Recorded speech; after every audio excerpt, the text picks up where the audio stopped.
கர்த்தருடைய நல்ல நாமத்திற்கு ஸ்தோத்திரம் உண்டாவதாக. 1 ராஜாக்கள் 5ஆம் அதிகாரம் 4ஆம் வசனம். என் தேவனாகிய கர்த்தர் எங்கும் எனக்கு இளைப்பாறுதலை தந்தார் என்று சாலமோன் சொல்லுவதாக நாம் வாசிக்கிறோம். தாவீது கர்த்தருக்காக ஒரு ஆலயத்தை கட்ட வேண்டும் என்று அநேக பொருட்களை அவன் சவதரித்து வைத்தான்.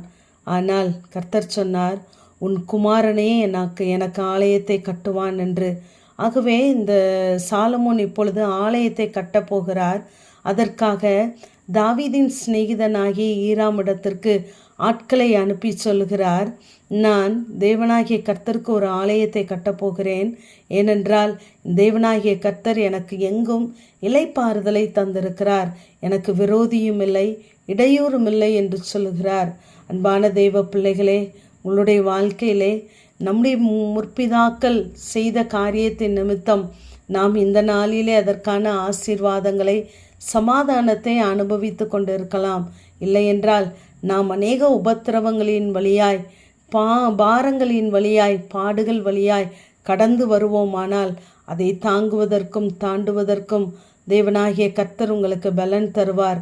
ஆனால் அதற்குரிய பிரதிபலனை நம் சந்ததிகள் நம்முடைய பிள்ளைகள் நிச்சயமாகவே அனுபவிப்பார்கள் என்பதிலே எந்த சந்தேகமும் இல்லை. ஆகவே நீங்கள் படுகிற எல்லா பிரயாசங்களையும் கர்த்தர் அறிந்திருக்கிறார். இங்கே எரேமியா 31ஆம் அதிகாரம் 2ஆம் வசனத்திலே சொல்கிறார், இஸ்ரவேலுக்கு நான் இளைப்பாறுதலை கட்டளையிடப் போகிறேன் என்று சொல்லுகிறார். ஆகவே இந்த நாளிலே வருத்தப்பட்டு பாரம் சுமக்கிறவர்கள் எல்லாரும் என்னிடத்தில் வாருங்கள், நான் உங்களுக்கு இளைப்பாறுதலை தருவேன் என்று சொன்ன தேவன் இந்த நாளிலே உங்களுக்கு இளைப்பாறுதலை தர கர்த்தருடைய சமூகத்திலே வந்து நிற்கிற ஒவ்வொருவருக்கும் அவர் இந்த நாளிலே இளைப்பாறுதலை கட்டளையிட போகிறவராயிருக்கிறார். நாம் வாழ்கிற நாட்களிலே அந்த தேவ சமாதானத்தை இளைப்பாறுதலை நாம் கண்டடைவோம். இங்கு தேவன் நமக்கு இளைப்பாறுதலை கட்டளையிடும் பொழுது எத்தனை விதமான ஆசீர்வாதங்களை வைத்திருக்கிறார் என்று அந்த அதிகாரம் முழுவதும் நாம் பார்ப்போமானால் 4ஆம் வசனத்திலே சொல்கிறார், நான் மறுபடியும் கட்டுவிப்பேன் என்று சொல்லுகிறார். 5ஆம் வசனத்திலே அதன் பலனை அனுபவிப்பார்கள் என்று சொல்லுகிறார். 9ஆம் வசனத்திலே நானே அவர்களை நடத்துவேன் என்று சொல்லுகிறார். நான் இஸ்ரவேலுக்கு இளைப்பாறுதலை கட்டளையிடும் பொழுது 10ஆம் வசனத்திலே மெய்ப்பன் மந்தையை காக்கும் வண்ணமாக நான் உங்களை காப்பேன் என்று சொல்லுகிறார். 13ஆம் வசனத்திலே சொல்லுகிறார், நான் அவர்கள் துக்கத்தை சந்தோஷமாக மாற்றுவேன், அவர்களை தேற்றுவேன், அவர்கள் சஞ்சலம் நீங்க சந்தோஷப்படுத்துவேன் என்று சொல்லுகிறார். 14ஆம் வசனத்திலே என் ஜனங்கள் நான் அளிக்கும் நன்மையினால் திருப்தியாவார்கள் என்று சொல்லுகிறார்.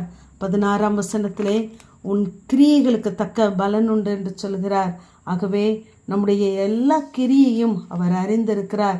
நாம் துக்கித்து புலம்புவதை நிச்சயமாகவே கேட்கிற தேவன் என்று 19ஆம் வசனத்திலே நாம் வாசிக்கிறோம். ஆகவே இந்த நாளிலே நீங்கள் வருத்தப்பட்டு பாரத்தின் வழியாய் கடந்து போவீர்களானால் கர்த்தருடைய சமூகத்திலே போகும் பொழுது கர்த்தரிடத்திலே கற்றுக்கொள்ள வேண்டிய காரியங்களை கற்றுக்கொள்ளும் பொழுது அவர் சொல்லுகிறார், உங்கள் ஆத்துமாவுக்கு இளைப்பாறுதல் கிடைக்கும் என்று சொல்லுகிறார். சாலமோன் தகப்பன் தாவீதினால் இளைப்பாறுதலை அனுபவித்து அங்கு ஆலயத்தை கட்டினான். ஆனால் நம் தேவனாகிய கர்த்தர் நமக்கு தருகிற இளைப்பாறுதல் நம்மை அவருடைய நித்திய வீட்டிலே நம்மை கொண்டு போய் சேர்க்கும். ஆகவே ஒரு நாளும் சோர்ந்து போகாதபடி நாம் செய்கிற கிரியைகளுக்கு தக்க பலனை தேவன் நிச்சயமாகவே நமக்கு தருவார். நம்முடைய காரியங்களின் பிரதிபலனை நம்முடைய பிள்ளைகள் நம்முடைய சந்ததிகள் நிச்சயமாகவே அனுபவிப்பார்கள்.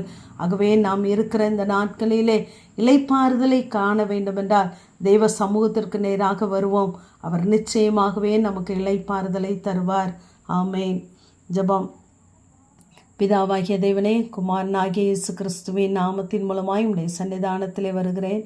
என் தேவனாகிய கர்த்தர் எங்கும் எனக்கு இளைப்பாறுதலை தந்தார் என்ற வேத வார்த்தையின்படி இந்த நாளிலே அநேக பாடுகளின் வழியாய் உபத்திரவங்களின் வழியாய் இளைப்பாறுதல் அற்றிருக்கிற நம்முடைய பிள்ளைகளுடைய வாழ்க்கையிலே இந்த நாளிலே அவர்களுக்கு தேவையான இளைப்பாறுதலை நீர் கட்டளையிட்டு அவர்களை நீர் ஆசீர்வதிக்கும்படியாய் ஜெபிக்கிறேன்.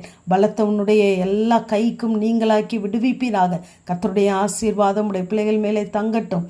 இயேசுவின் மூலம் ஜெபங்களும் எங்கள் நல்ல பிதாவே. ஆமென்.